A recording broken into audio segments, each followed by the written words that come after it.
Welcome in, everybody. It's me, Ian Fritts. We have another episode for you today. We're talking college football playoff semifinals. We have the Cotton Bowl. We have the Orange Bowl.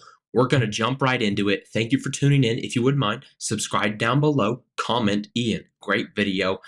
Before you've even watched it, that would be fantastic. If after you've watched it, comment great video again. That would be awesome. We're just going to jump right in. We've got Notre Dame. We've got Penn State. It's behind me. They're playing in the Orange Bowl, folks. Okay. And look, I'm still not entirely sure why we call these bowls, why we call them something, but one of these teams is going to be the first to win two prestigious bowls in the same year. That has never happened in the history of college football before. And it's going to happen this year. Either Notre Dame or Penn State or Texas or Ohio State, two of those four teams will win two prestigious bowl games in the same year. I'm not sure why we're calling them by the bowl games. I guess it's just because they're paying a lot of money to have those bowl games and the sponsors and whatnot. But regardless, we have some really, really fun games this weekend. Thursday night, Friday night are the times for them because the NFL does what the NFL does, and they say we need NFL on Saturday. College, get out of here. It's a travesty, but that's how it works, and that's what we get. We get Thursday night game. I'm not complaining. We get a Friday night game. I'm not complaining. Okay, so Notre Dame, Fighting Irish, Penn State, Nittany Lions in the Orange Bowl. Okay, Notre Dame's favored by 1.5.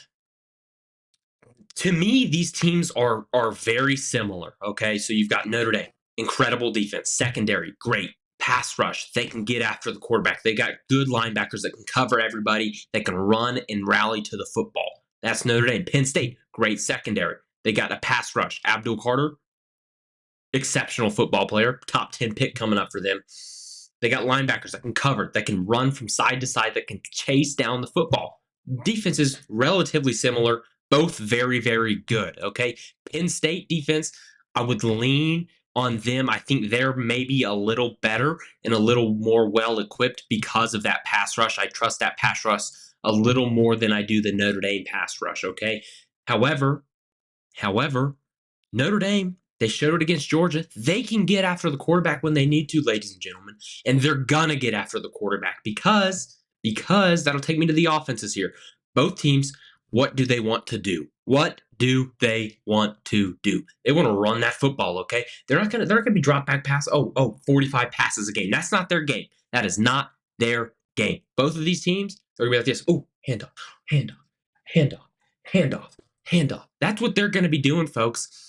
They're going to give the running backs the ball the majority of the game. For Notre Dame, it's Jeremiah Love and it's Riley Leonard. Those are going to be the two guys carrying the football the entire game. Penn State, two studly running backs over there. It's going to be both of those guys running the rock probably 15 to 20 times a game for each of them would be my guess, okay? Now, the thing is, got to adjust my seat a little bit there. Sometimes you get uncomfortable when you're sitting in a seat, and that's okay.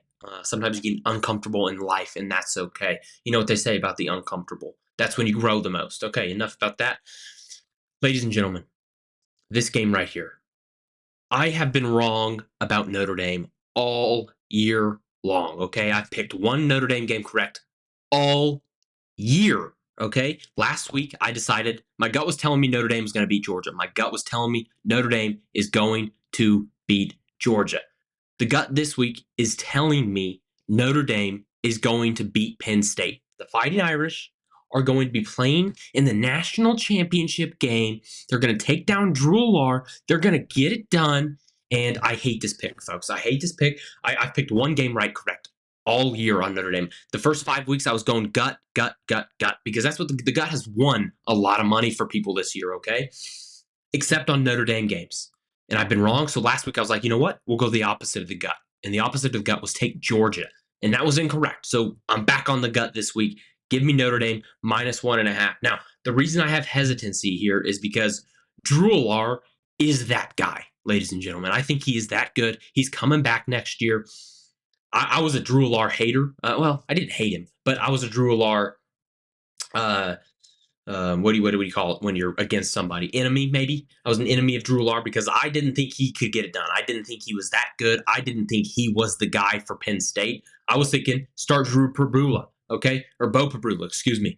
Now quarterback at Missouri. I was thinking start Bo Pabrula, get him in there, get him in. He uses his legs a little bit. Drew Allar has shown that when he needs to, the guy's got some movement in his legs, okay, but it's not going to be enough. I like Notre Dame.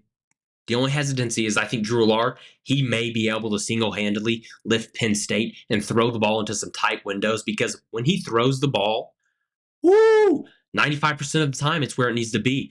And you're thinking, Ian, he has like a 65% completion percentage. And you'd be correct about that. But when it matters, when it needs to be in the zone, it's in the zone. Okay, that's where you get the 95%. But give me the Notre Dame Fighting Irish. I like them to win the Orange Bowl. I like them to be the first team in the history of college football to win 2 prestigious bowl games in the same year. Give me the Notre Dame Fighting Irish to move on. Next game up, ladies and gentlemen, we've got the Ohio State Buckeyes -6 versus the Texas Longhorns. Okay, I'm going to take a sip here.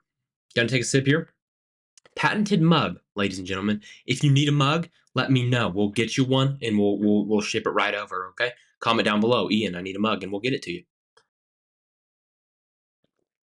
That's fresh spring water, ladies and gentlemen. All I do is drink spring water. Occasionally a lemonade. Anyways, in the Cotton Bowl, this is basically a home game for Texas. That's what people are telling me. They're telling me, Ian, this is a home game for the Texas Longhorns, and yeah, it basically is because they drive up 3 hours to Dallas. They play in the Jerry Superdome, whatever they call it, Jerry's World, up there at AT&T Stadium, and you know where Ohio State is? They're in Ohio. They're in Ohio. If you know geography, Ohio's up here. Well, it would be up here for you listening to the video, and then Texas would be down here. Okay.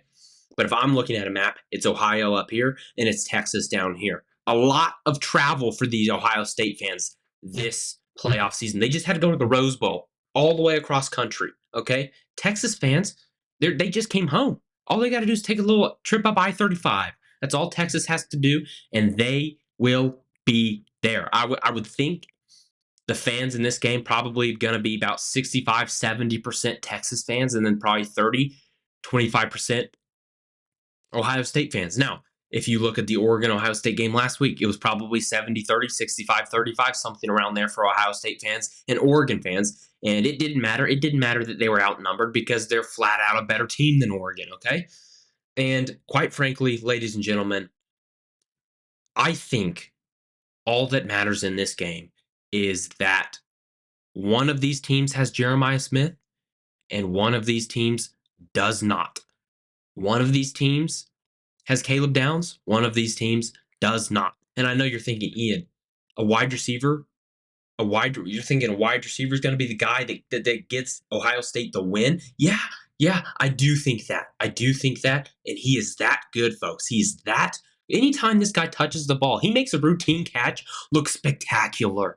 He's thinking, wow, what? Hey, his kid's 19 years old. He's a freshman. We got 2 more years of this guy. Get him out of here. Get him to the league. I don't want any other teams to start dealing with this guy any more than we have to. Get him out of here. He's too good. I don't want to play him. I don't want my team to play him. I don't want anybody else's team to play him. Get him out of here, folks. Out of here. He is that good, okay? I think Ohio State wins this game, and I think they win it handedly, okay? This game may be over just like the Oregon game, just like the Tennessee game. This game may be over in 12 seconds, okay? 12 seconds. Now, the one thing I keep coming back to is maybe Texas has a chance. They don't. They don't. Because Bevo's going to be in the stadium, okay? When Bevo is in the stadium, Texas has not lost a football game all year, except for Georgia. Georgia, different style of football than Ohio State. Ohio State, all Ohio State has to do is do what I said they were going to do against Oregon. Get the ball in the hands of their playmakers. Give the ball to Jeremiah Smith. Give it to Emeka Egbuka. Give it to Carnell Tate. Give it to Travion Henderson. Give it to every single person they have. Quinshawn Judkins. Whoever, all these elite skill guys they have, the best skill guys in college football. Get it to all of those guys, and you are going to win a national championship. And what did they do against Oregon? They got it to their skill guys, and they annihilated the number 1 team in the country, okay? That's all they're going to have to do, and they're going to do it against the Texas Longhorns. Boom. I don't think Texas has a chance in this football game. I think this one is a blowout, folks. A blowout. Give me the Ohio State Buckeyes, and give me the Buckeyes big. Okay, that's the preview. That is the preview for this week's games. Look, I'm going to enjoy them. You should enjoy them as well. I think Notre Dame Penn State's going to be a better football game. but I think we are looking at the national champion in the Ohio State Buckeyes right now. They look unstoppable. They look unstoppable. Thank you so much for tuning in. I love you guys. Bye. Whoa, he has trouble with the snap, and the ball is free. It's picked up by Michigan State's Jalen Watts Jackson, and he scores on the last play of the game. 35, 40, 45, 50, 45.